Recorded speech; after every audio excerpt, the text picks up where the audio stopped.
আসসালামু আলাইকুম প্রিয় দর্শক, আপনাদের সকলকে আমন্ত্রণ জানাচ্ছি অন্য মঞ্চের আলাপচারিতায়। নমস্কার, আমি তরুণ ঘোষ। বাংলাদেশের আভ্যন্তরীণ পরিস্থিতি ক্রমশ উত্তপ্ত হচ্ছে। আপনাদের কাছে কতটুকু খবর আছে আমি জানি না। আমার পক্ষ থেকে আমি একটুখানি আপনাদের সাম্প্রতিক অবস্থা সম্পর্কে একটুখানি জানাই। সেটা হচ্ছে, আচ্ছা আগে বলে দিই, জয়শঙ্করজি যখন গেছিলেন না তারেক রহমানের সঙ্গে দেখা করতে ঢাকায়, সেই সময় তিনি শোকবার্তার পাশাপাশি আরো একটা চিঠি তারেক রহমানের কাছে পৌঁছে দিয়েছিলেন। সেই চিঠিটা ছিল নরেন্দ্র মোদীর লেখা।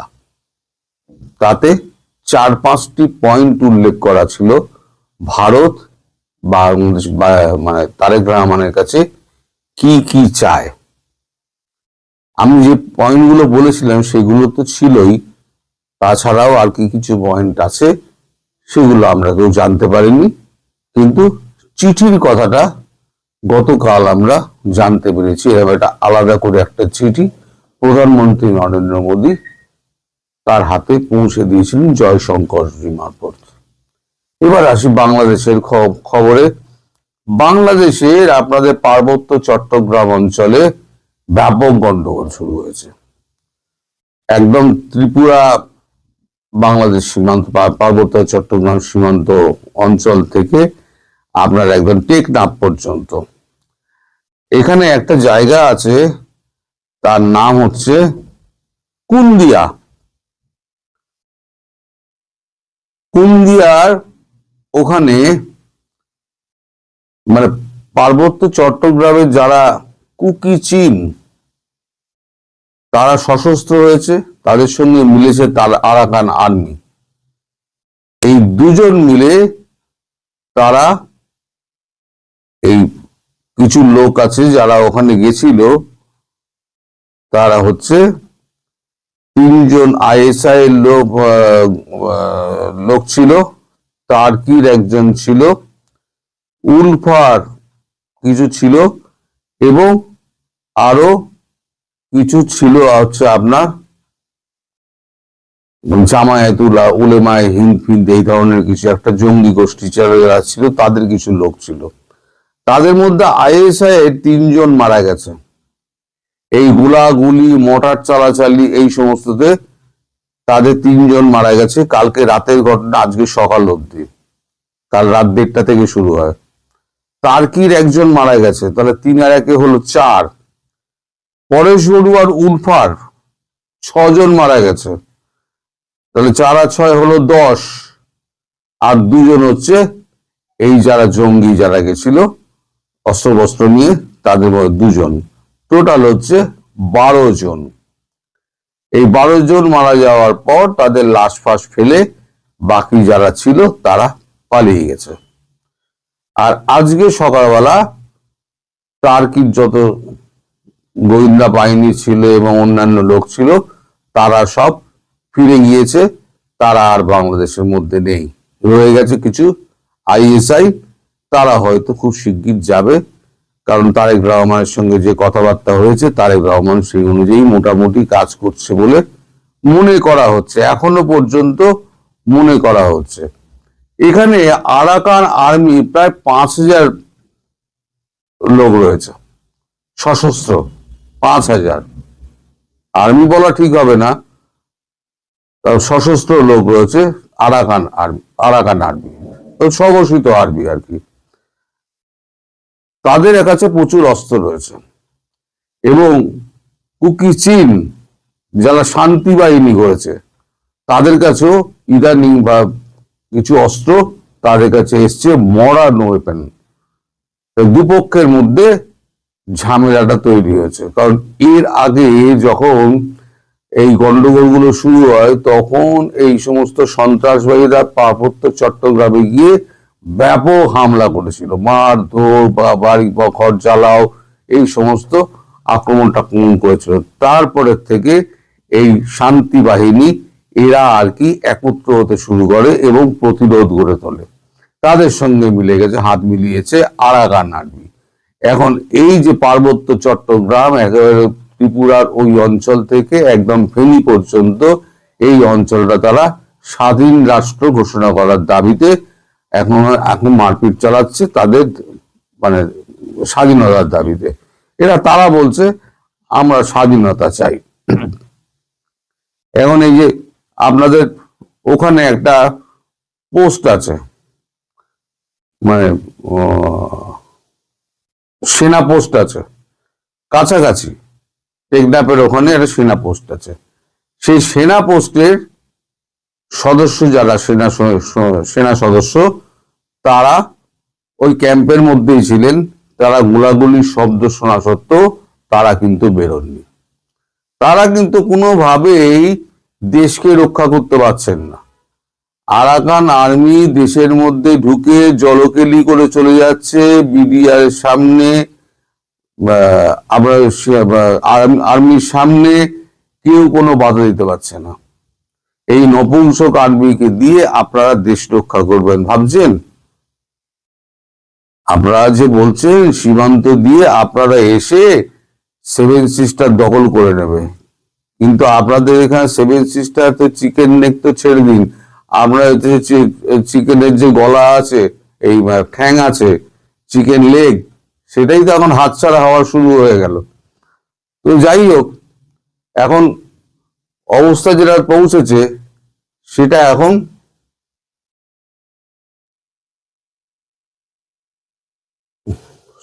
এখন হাতের বাইরে ক্রমশ চলে যাচ্ছে। এখন যদি এই অবস্থা চলতে থাকে, মানে ক্রমশ অবস্থা যদি অবনতি হয়, তাহলে পরে কি হবে? এদিকে শোনা যাচ্ছে যে ডক্টর ইউনূসের সঙ্গে সেনাকর্তা ওয়াকারুজ্জামান, তার কোনো যোগাযোগ নেই এবং তিনি কারো কথা শুনছেও না। তিনি ডিরেক্ট যোগাযোগ করছেন একদম সিআইএ এর সঙ্গে। সিআইএ যা বলছে তিনি সেই অনুযায়ী কাজ করছেন। সিআইএ এর অনুমতি ছাড়া তিনি এক পা নড়ছেন না। সিআইএ যদি বলে ওদেরকে মারো, তাহলে উনি মারবেন। সিআইএ যদি বলে তুমি ক্যাম্পে চুপ করে বসে থাকো, ও চুপ করে বসে থাকবে।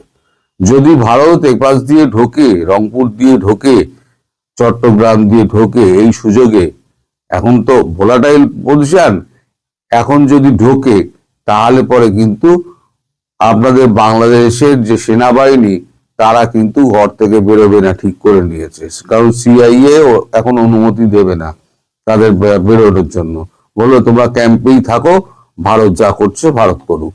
সুতরাং আপনাদের সেনাবাহিনীর উপর নির্ভর করে আপনারা যে মুখে আঙুল দিয়ে বসে আছেন যে সেনাবাহিনী আপনাদের রক্ষা করবে, তারা রক্ষা করতে আসবে না। তারা ওই আইন শৃঙ্খলা সামলাতেই ব্যস্ত থাকবে এবং ট্রাফিক নিয়ন্ত্রণ তারা করবে। এই হচ্ছে তাদের কাজ। আর লোকজনকে, নিরাপদ লোকজনকে ধরে তারা ওই আদালতে হাজির করবে, এটাই তাদের কাজ। যদি এটা এখন সংখ্যায় কিছুটা কমেছে, এখন একটুখানি কমেছে, যেভাবে ব্যাপকভাবে ধরপাকড় হচ্ছিল সেটা একটুখানি কমেছে। ধীরে ধীরে হয়তো অবস্থার উন্নতি হতে পারে। তবে আসল সম্ভাবনা আপনার দেশের শান্তির কোন অবস্থা আমি দেখতে পাচ্ছি না। এখন মধ্যে ভারতবর্ষ কিছু করেইনি, তাতেই যদি আপনাদের এই অবস্থা হয়, তাহলে ভবিষ্যৎ আপনাদের জন্য কি অপেক্ষা করছে আপনারা নিজেরা ঠিক করে নিন। এদিকে ওয়াকারুজ্জামানের মানে বিরোধী যারা ছিল, তারা কিন্তু সব মোটামুটি এখন সেট হয়ে গেছে। এখন সবাই ওয়াকারুজ্জামানের পক্ষে, কারণ সবার প্রাণের দাম আছে।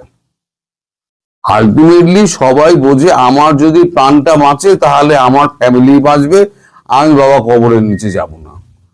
কে গুলি খেতে চায় বলুন?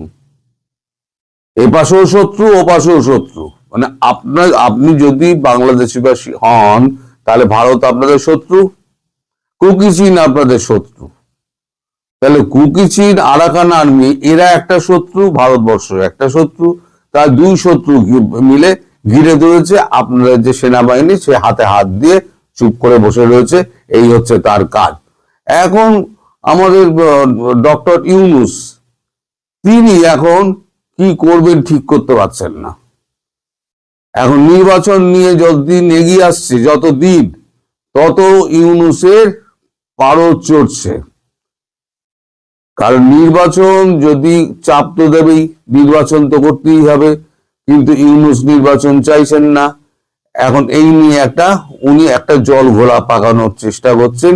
আবার উনি ওই হাদি গ্রুপকে দিয়ে, ইনকিলাব মঞ্চকে দিয়ে আবার একটা হেউত তুলে দিয়েছেন যে আবার তোমরা অস্থির করো। তবে তার একটাই কাজ হচ্ছে কোন রকমের দেশের মধ্যে অস্থিরতা তৈরি করে নির্বাচনটাকে আগে মানে ক্যান্সেল করো। বলবে এই অবস্থার মধ্যে নির্বাচন তো হতে পারে না। আগামী দিনে আমার মনে হচ্ছে এই ইনকিলাব মঞ্চ 2-4 দিনের মধ্যে দেখবেন সারা বাংলাদেশ জুড়ে একটা তাণ্ডব করবে। তাণ্ডব করার পর তখনই ডক্টর ইউনূস বলবেন আর মাত্র 1 মাস 9 দিন বাকি আছে, কি 1 মাস 8 দিন বাকি আছে, এর মধ্যে নির্বাচনের সমস্ত কিছু সম্পন্ন করা, কাজ সম্পন্ন করা, এগুলো করা যাবে না।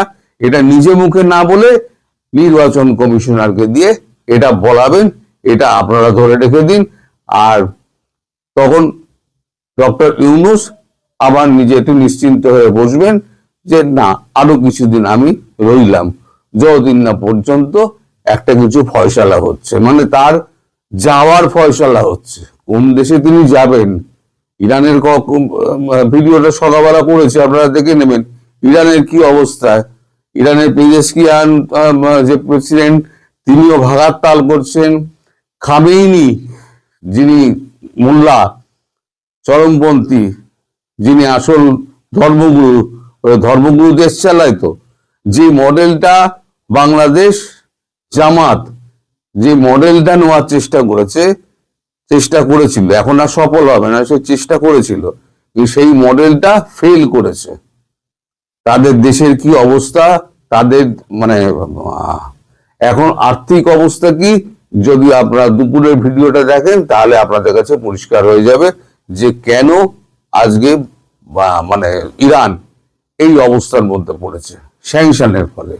আপনাদের মুখের ওপরে কিন্তু ঘাড়ের ওপরে কিন্তু একটা স্যাংশনের খাড়াও ঝুলছে। কিন্তু আমি আগাম বলে দিচ্ছি, হয়তো 15-20 দিন কি 1 মাসের মধ্যে আপনারা কিন্তু স্যাংশনের মুখে পড়তে পারেন। এই খবরটা আমি আগাম আপনাদের দিয়ে রাখলাম, মিলিয়ে নেবেন। সবাই ভালো থাকবেন, সুস্থ থাকবেন এবং সাবধানে থাকবেন। সম্মানিত দর্শক, বাংলাদেশের রাজনীতিতে এখন একটা প্রশ্ন খুব বেশি শোনা যাচ্ছে, জামাত কি ক্ষমতার দরজায় পৌঁছে যাচ্ছে? তখনই পাল্টা প্রশ্ন আসছে সামনে, সেই জামাতকে ঠেকাতেই কি বিএনপি আর ভারত নীরবে এক লাইনে দাঁড়িয়েছে?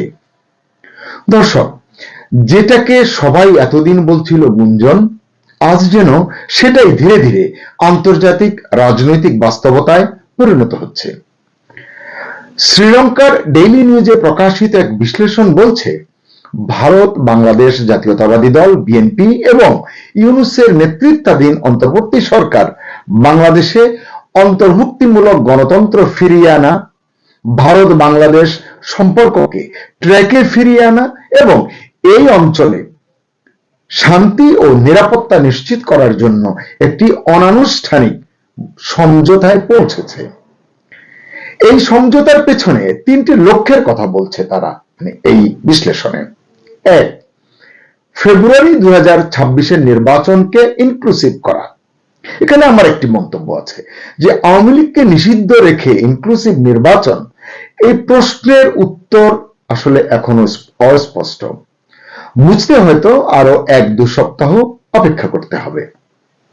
2, ভারত বাংলাদেশ সম্পর্ক আবার স্বাভাবিক করা বা ট্র্যাকে ফিরিয়ে আনা।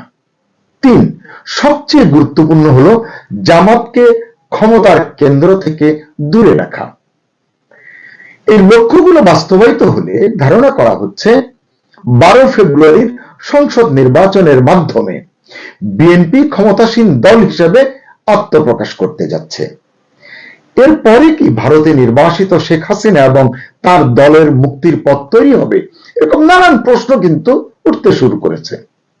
কূটনৈতিক সূত্র বলছে, সমঝোতা বাস্তবায়িত হলে যা হতে পারে তা হলো শেখ হাসিনা তার মৃত্যুদণ্ডের রায়ের বিরুদ্ধে সুপ্রিম কোর্টে আপিল করতে পারেন বা পারবেন, সরকার আওয়ামী লীগের উপর থেকে নিষেধাজ্ঞা প্রত্যাহার করতে পারে, ঠিক যেভাবে ইউনূস সরকার আওয়ামী লীগ সরকার কর্তৃক নিষিদ্ধ ঘোষিত জামাত ইসলামের উপর থেকে নিষেধাজ্ঞা প্রত্যাহার করেছিল। সুপ্রিয় দর্শক শ্রোতা, আপনি বলুন এই মুহূর্তে রাজনীতির মাঠের বাস্তবতা কি বলছে? ডেইলি নিউজ IRI এর সাম্প্রতিক জরিপকে বিবেচনায় নিয়ে, যেটি নিয়ে আমরাও কন্টেন্ট করেছি, আপনারা জানেন এই বিশ্লেষণটি তারা করেছে। আমি ব্যক্তিগতভাবে IRI এর সেই জরিপ তখনও মানিনি, এখনো মানি না, কারণ এটা ছিল ফরমাইশি, উদ্দেশ্য প্রণোদিত এবং রাজনৈতিকভাবে ব্যবহৃত একটি জরিপ। এটি একান্তই আমার ব্যক্তিগত মতামত। তারপর সেই জরিপ বলেছে এই মুহূর্তে মাঠে থাকা মূলধারার একমাত্র বড় দল বিএনপি। এটা আপাতত সত্য বলতে পারেন, কারণ বৃহত্তম ও প্রাচীন দল বাংলাদেশ আওয়ামী লীগকে ইউনূস সরকার নিষিদ্ধ করে রেখেছে, ফলে এখনো তারা নির্বাচনী দৌড়ে সামিল নেই।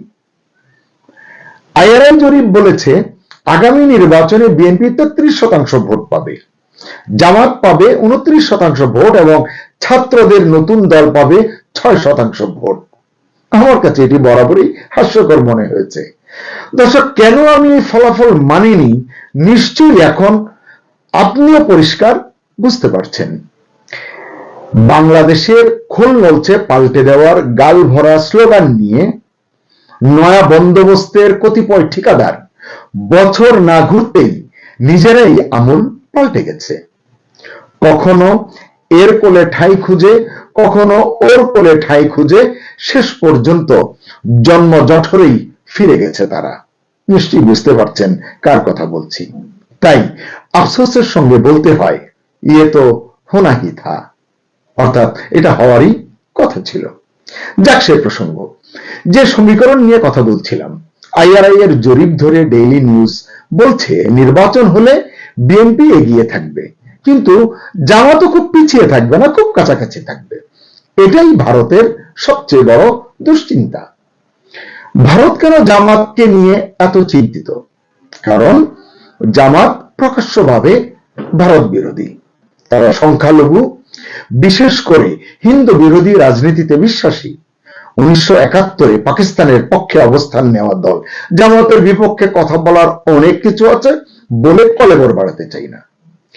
ভারত ভালো করেই জানে জামাত শক্তিশালী হলে, বাংলাদেশের রাষ্ট্র ক্ষমতায় এলে বাংলাদেশ ভারত সীমান্ত, উত্তর পূর্ব ভারত, এমনকি আঞ্চলিক নিরাপত্তা সবই ঝুঁকিতে পড়বে।